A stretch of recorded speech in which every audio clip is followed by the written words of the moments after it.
What's up, outliers? Welcome to Outlier Options Trading Tips, where you learn something new in 3 minutes or less. Today, we're going to talk about the heavily appealing, alluring, low DTE, far out of the money options. And we're going to talk about why these are almost always a terrible purchase, or even a sale for that matter.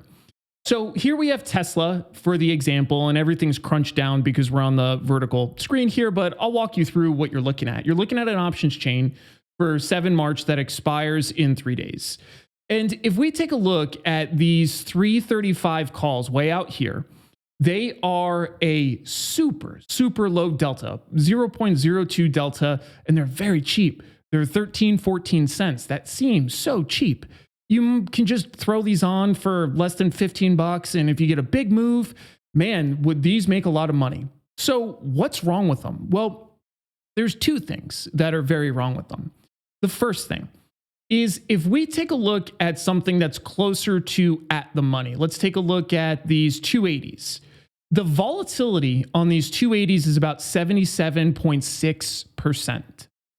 The volatility on these 335s is 99.4%. What does this mean? It means that the volatility in these is jacked up. And it's because these are the tails. The counter side of the trade demands an even higher premium because of how little money there is to be made from the sell side against what the severity could be if there's a very big move. So on a relative basis, these are really expensive to buy. That might lead you to think, well, then I should sell them. Well, not quite.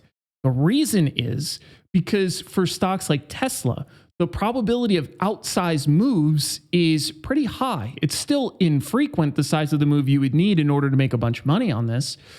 But the issue is, one losing trade from the sell side can wipe out not even like a couple winners, but we're talking dozens of winners, multiples.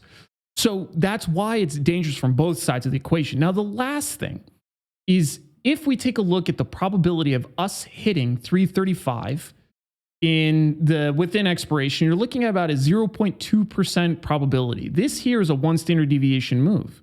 So then you might say, well, okay, from the buy side, it looks bad because it's really low probability, so then I should sell it.